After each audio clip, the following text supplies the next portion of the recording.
So now as we move into November, is this the one big moment that Juan Savin and others have talked about? Is this when all those chess moves come together in one big final move?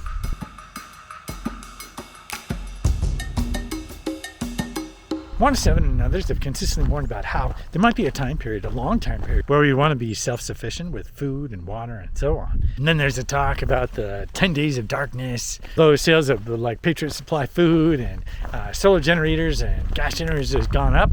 As all that has happened, the constant question is, so just when is all this going to happen anyway? Alongside that question is the constant manipulations that seem to happen from the powers that be. And these aren't just any manipulations, these are just pure evil.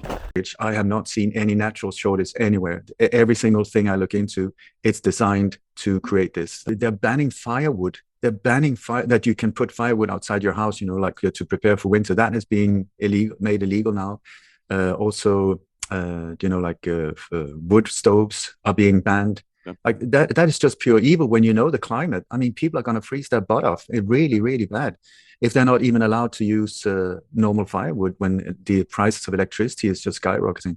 So I think they're trying to get people down on their knees and just begging for their solution. Now, although there's been some dates thrown about, Juan Savin has been pretty consistent about saying, well, we can't really rely on any particular dates because there's this ongoing dynamic. And so it's really hard to just pinpoint one particular moment in time. Even so, he's been very consistent about what he sees as the ultimate solution, which is basically military action. Something stunning, amazing, starting from here in America with a group rallying around President Trump and with a military response resulting in arresting some of these people here in the United States, primarily involved in this and from the political side, and recapturing the flag here in America.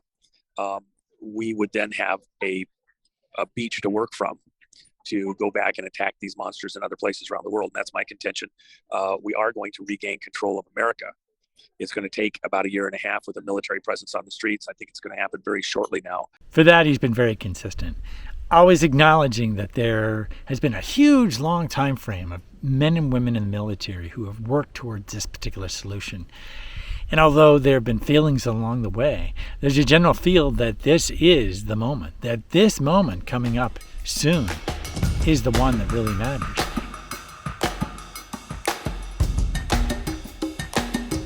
Now, knowing that's coming up, I mean, you have November 8th coming up pretty soon. Since that big event is in place, where there might be a huge transfer of power within the United States, that is something that most agree probably won't happen without a big fight. So you can bet that coming up, regardless on what you think is going to happen next, it's probably going to be big. Even so, you have to wonder, us normal people, what are we supposed to do in all this? When that big event occurs, there's many of us who want to jump in the fray and say, hey, we're not going down without a fight. And basically looking at civil war. We're on the brink of a civil war. We were on the brink of a civil war back when Trump was being asked to sign the Insurrection Act. Lincoln signed the Insurrection Act, and it led to a civil war in America with the military being deployed. I believe this moment, it's about the Civil War almost breaking out right at the leading edges of it in this election period coming up on November 8th, and the military ultimately being deployed to stop a civil war, not to start it. And then the appropriate arrests of those people that have participated in stealing the government, to control the government away from the citizens. For me, it just comes down to figuring out a way to write it all out. And although Juan has mentioned, going off grid and all that kind of other stuff is just going to be a way to delay, that kind of puts us in a rock and a hard place. Like, okay, don't join into a civil war, but don't go hide out off grid.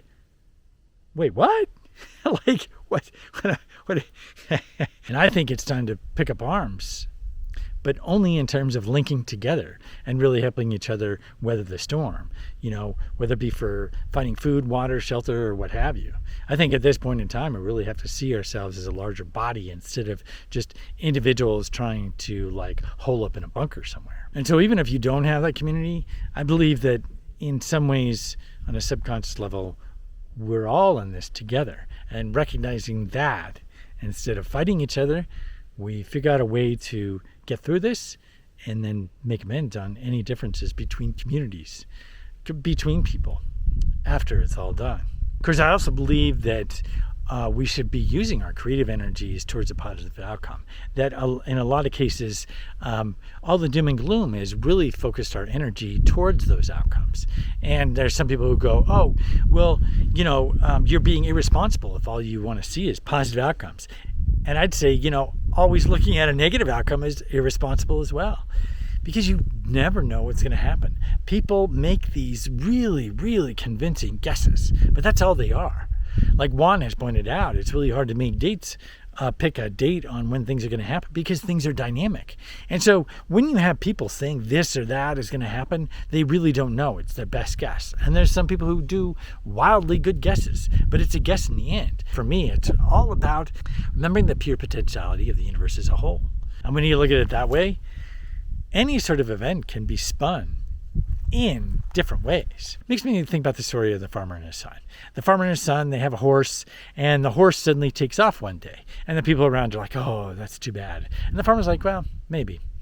And then a couple days later, the horse comes back with 7 wild horses. And the people are like, wow, this is great. And the farmer's like, well, maybe. And then his son breaks his leg while he's trying to train some of the wild horses. And the people are like, oh, that's too bad. And the farmer says, well, maybe.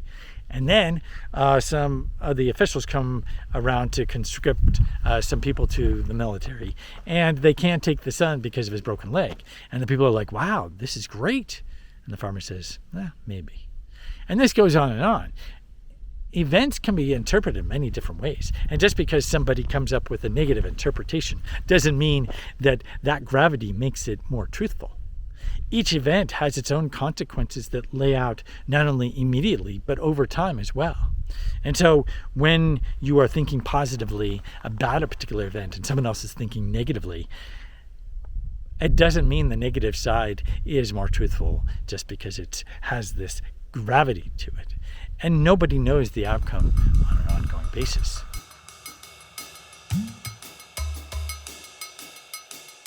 If I've gleaned anything from Juan, it's the amazing longevity of all the things he talks about, and the amount of foresight and coordination between individuals to make all this possible.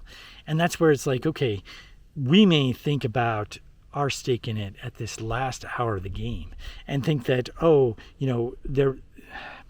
we should be doing something, or we should know this or that. All that planning, so long term, and to think that it's coming to this last little head right now, we should feel fortunate to be able to witness this for sure. But the other part of that is to basically pray for our people in the military, the men and women who are putting themselves forth on the white hat side and making this possible. We should be putting forth good thoughts and intentions, because we are creators of the universe, the pure potentiality of the universe.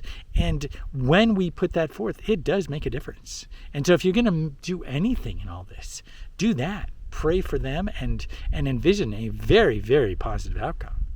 And take your mind off of all those negative outcomes.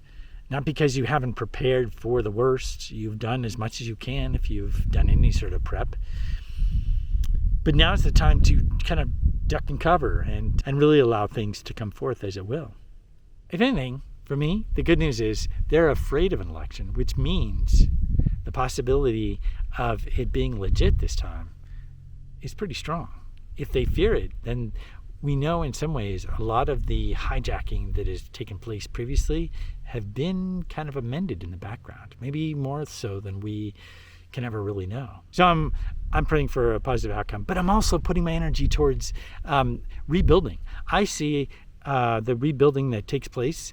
It's going to take a long time to rebuild, and if we start rebuilding now, I think that can be very helpful. And so any ways you can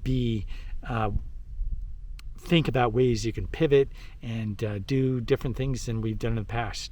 It's that adaptive mindset that's going to help us move forward. I think the more people that become entrepreneurs and really just do their own thing, the more decentralized we are as in an economy as a whole, and the more power we'll have going forward. But that's just my take.